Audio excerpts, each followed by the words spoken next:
What's up guys, Football Writer here, and today I'm bringing you my 2018-2019 Premier League predictions. This is my first video on my channel, and I'd really appreciate if you could give me a like, subscribe, comment down below your opinions regarding my opinion, and I hope you guys really enjoyed this video, and comment down below telling me how I should improve my channel. This is just my first video, it's just a trial run. Who knows, I may start up YouTube, I may die off and watch a video. So yeah guys, I'm gonna get straight into the video. And in 20th place is Cardiff City. Cardiff City, in my opinion, are the least experienced team going into this Premier League. They don't really have much experience in their squad, and they don't really have many proven goal scorers. Now they have not one player scored more than 14 goals in the Championship last season, which is going to be a struggle. They're going to rely too heavily, in my opinion, on Gary Medine, Kenneth Zadora up front, and these guys aren't good enough for the Premier League. Okay, they have brought in Josh Murphy and Bobby Smith, two very promising players, but I feel like their lack of experience also in the Premier League is going to show, and they're just going to finish last. So in 19th position I have Huddersfield. Huddersfield had the joint worst attack in the Premier League last season, scoring only 28 goals. I feel like their transfers have been good, including Congolo and Durham, 16 million combined. Bakuna and Diekby from Monaco look promising, but I feel their inexperience in the Premier League will show, and they won't be able to adapt in one season, and they'll be relegated. Like players like, especially for instance, Morata have shown that it's very hard to reach their full potential in one season. So I feel it's going to be too soon for Huddersfield to really get going before it's too late.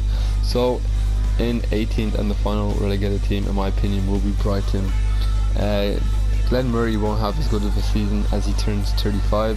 They brought in Jan Barsha, Jesus Christ, I can't pronounce his name, 18 million, and Bernardo 6 mil left back. But again, I feel their lack of experience with Brighton should have they have lack of experience. In my opinion, Brighton should have targeted an attacker and bring in a recognised striker, since Murray is 35, and I feel like their tin squad is going to prove them costly. If a player like Pascal Gross gets injured, they're screwed. In 17th position is Watford. Watford had the third worst defence in the league last year. Ben Foster, in my opinion, was a good addition. They haven't really strengthened their defence aside from Adam Messina, a left back from Bologna, and Mark Navarro, another full back. They brought in Delafeu, which I feel like is going to help strengthen their attack and help them draw less games and win more games. They have a very good spine in Decore, Dini, Gray and Prodo, and experience in the Premier League should keep them up. Javi Garcia, however, has only won 4 out of his 13 games as Watford manager, and I feel like if any team is going to get relegated, besides the three that I've just mentioned, is going to be Watford. In 15th position is Southampton. Southampton, in my opinion, have had a very poor transfer window, losing Tadic and not really bringing in that very good players. Okay, Armstrong and El Newsy, they're very good in their respective leagues, but the Premier League is a quite challenging league, especially for newcoming players. I also feel like their lack of goals up top really proved fatal last season. They really did not have a good out-and-out goal scorer. Gabbiadini and Austin were probably the two best, but even them, regarding their standards, had a very poor season. I think they got around 6 goals, like very poor. But I feel like Mark Hughes is a very experienced manager. He's kept Stoke up several times and even kept them in mid-table contention. And I feel like, yeah, Southampton, I don't think they're going to get relegated. I wouldn't write them off, but I feel like they will be down there. They might have some struggles, but I think they're going to be able to push through with their Premier League experience. So what's this now? 15th I'm going to put Newcastle, and 2 words straight up off the bat for Newcastle: Rafa Benitez. He is the sole reason they will stay up, and nothing except Rafa Benitez is gonna keep them up. Like, I don't know why Mike Ashley just won't go into his fat pocket. Like, he's spending enough money buying donuts now. Why won't he trip in?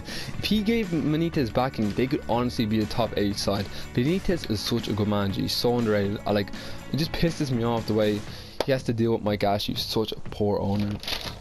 So anyway, let's go on to 14th. 14th is going to be Fulham. Fulham, they're not going to get relegated, but they could potentially get top 10 if you actually look into their squad. Their squad is very good. Alright, Jokanovic is a very good manager who plays attacking football that saw them score the second highest goals in the championship last season, behind Wolves.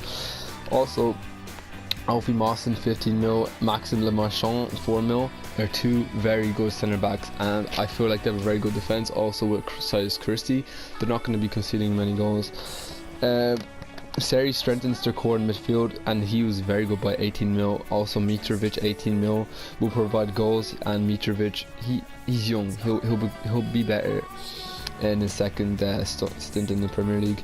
Also, Andre Schürrle will strengthen the right side, and if you actually listen to Fulham fans, their right side was probably the worst position last season. Even though he's on loan, it's a gamble, but I think it's a gamble that might pay off, as he was pretty good for Chelsea, let's be fair.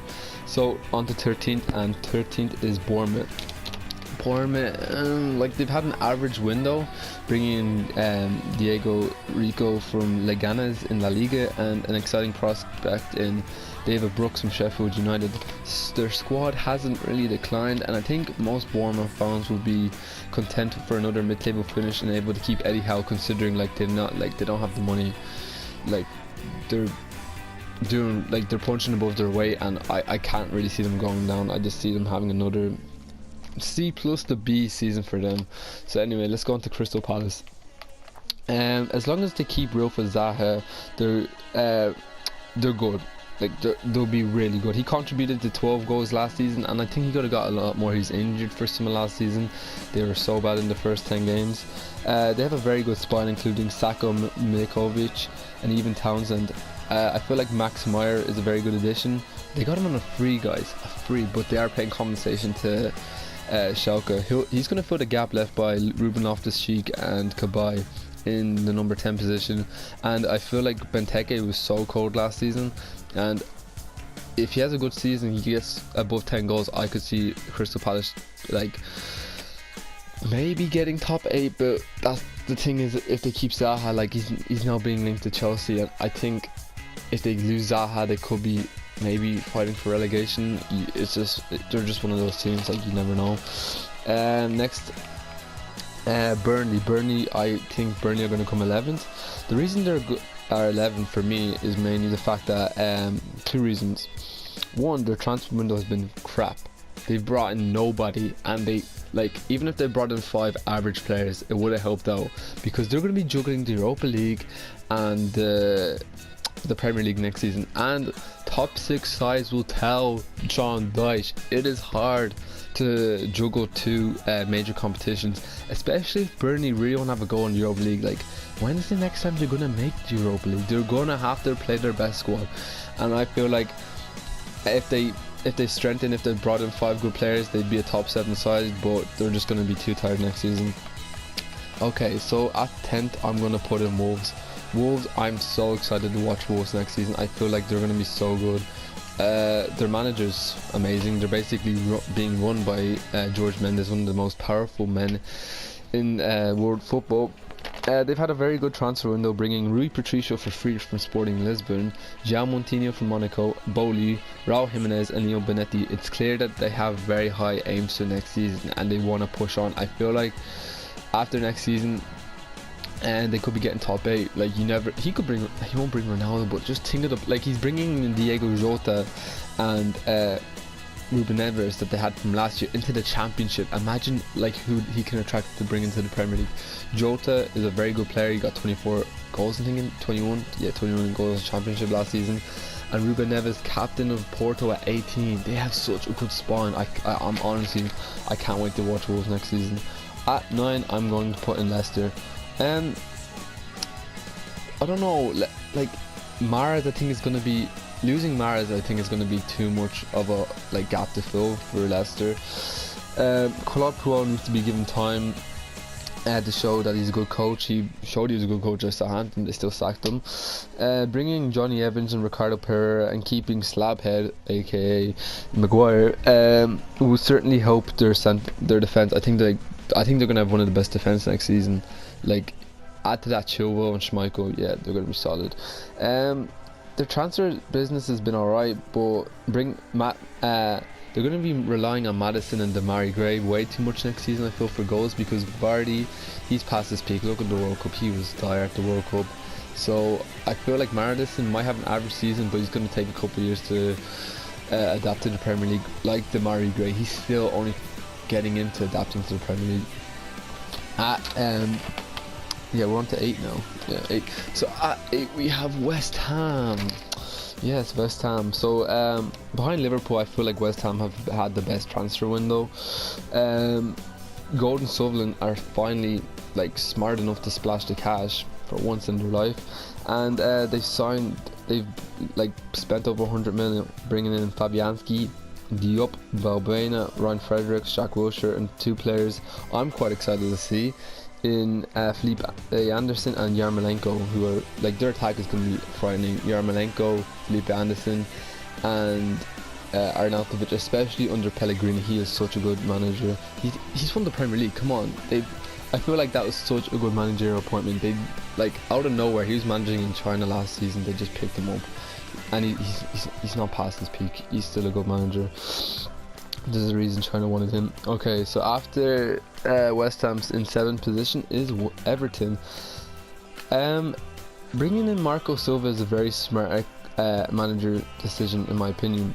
He has a fantastic win rate, especially at home, and I really like the business they've conducted, bringing in Richarlison, who certainly improves the attack, as they didn't really have much width last season. And like, you could debate, okay, Yannick Bolasie was out for the whole season with his ACL, but yeah, Richarlison is going to be such a good signing because he can play right, left, he can even play down the middle, and he was so good under Marco Silva last year. Also, I feel like Digne will strengthen their defence, as Bones he's kind of past his best, and they're being linked with Mina and Zaha, and if they get one of them, that's a very good transfer window, in my opinion.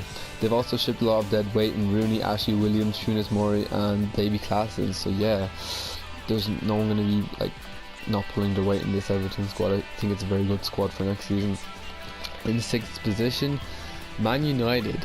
Yes, guys, I said Man United, who came 2nd last season. What are they doing right now?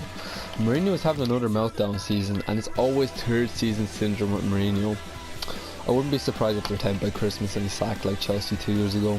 Jeez, time flies. The morale at United is dire. He's pissed off everyone. He's pissed off Martial. He's pissed off the first team players, except Alexis Sanchez is like his golden boy. And lastly, he's also pissed off the U team. Holy! If I was a United U team player, I'd dip. Like, he's so annoying.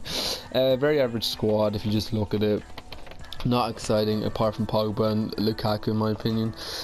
Fred's a good buy, but the real problem is the fullback positions, and they didn't really strengthen. They brought in Dalot from Porto, 19-year-old, but he's injured.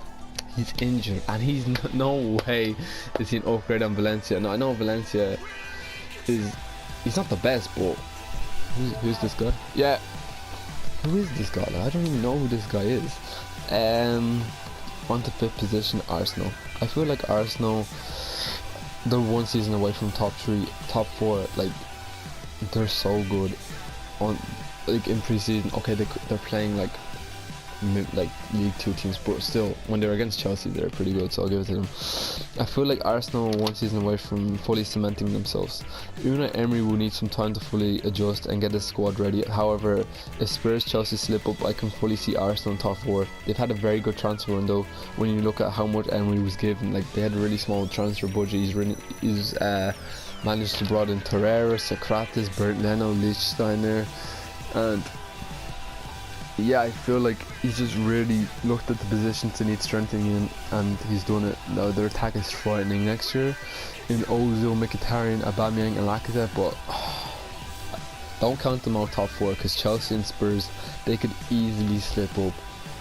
Like, I'm a Chelsea fan, and we could come 3rd, we can come 5th. Like, that's how crazy the top 4 is. The top 6 is in the Premier League right now. It's actually frightening how good it is.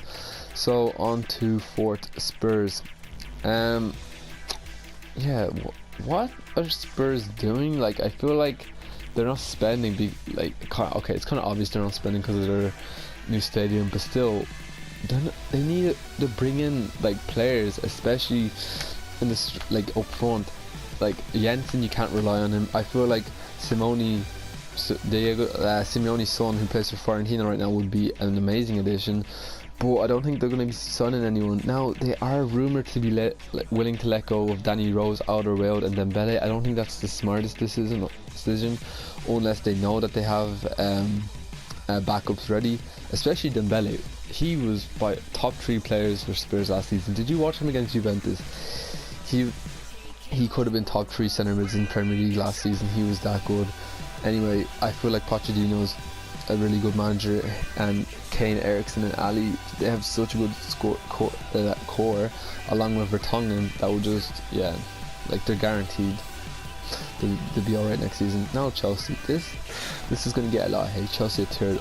Hear me out, guys, hear me out. Maurizio Sarri, okay, he's never won a trophy, but look at his track record. He's made top 4 every single time with Napoli. And okay, yeah, Serie A is not the greatest, but he sure did run Juventus to the line last year. They lost by 4 points. They could have easily won it last season if they didn't bottle it in their last 4 games. I think they lost to like Fiorentina, Genoa. They had such a poor last 4 games after beating Juventus. But Chelsea were crying out for a 4-3-3 for ages. Look at their squad. Willian one wing, Hazard on the other wing, whoever's up front, I really don't mind. But anyway, just there's like, last season was a blip. We had a manager that he didn't even want to like manage us. Like, he wasn't even arsed. But I think Jorginho's a really good signing, and people are saying, and I agree, that we have probably one of the best midfielders in the Premier League along with Man City. So yeah, we could be frightening next season. Watch out, boys. Yeah, we're gonna get we're gonna get 6 now. I said it. Jesus. Okay, so let's move on to second, Liverpool. Liverpool had the best transfer window in the world by far. Oh my god, I didn't see this transfer window coming. Like, I never knew Liverpool had that much money, despite selling Coutinho for 130 mil, spunking 80 million on Van Dijk. I still didn't think they'd have this much money. They spent 170 mil. Boys, they're not playing games no more. They mean it. They really want to come first. And I feel like Pep, if City didn't have Pep, yeah, but Pep, Man City are just too good. But if Liverpool, I feel like Liverpool will have a very unsuccessful season if they don't get within 5 points of City, or 10 points, because what's the point of spending 170 mil? Their additions have been very good. Fabinho, solid CDM. Naby Keita, very good box-to-box player. And Shaqiri and Alisson is going to save them 10 points easily. Like, Karius was shite last season. Anyway, first, this is going to just be really short. Man City, like, okay, they brought in Mahrez, they were linked with Jorginho, they have strengthened a bit, but Pep Guardiola is just too good of a manager, and their squad is just ridiculous, and yeah, they're just too good. I can't see anyone aside from Liverpool maybe coming first, but I feel like they won't have as good of a season as they did last season. They got 100 points. I feel like they're going to be around the 90 mark this season, mainly because teams will figure them out and know what they're up to. But anyway, yeah guys, thanks for watching this video. This has been my Premier League predictions. I'd love if you could drop a comment and we could maybe start a little debate going about my predictions, who should be where, did I mess up with anyone, was I too lenient, was I too strict? And yeah guys, thanks for watching this video, and I hope you have a very good day. Peace.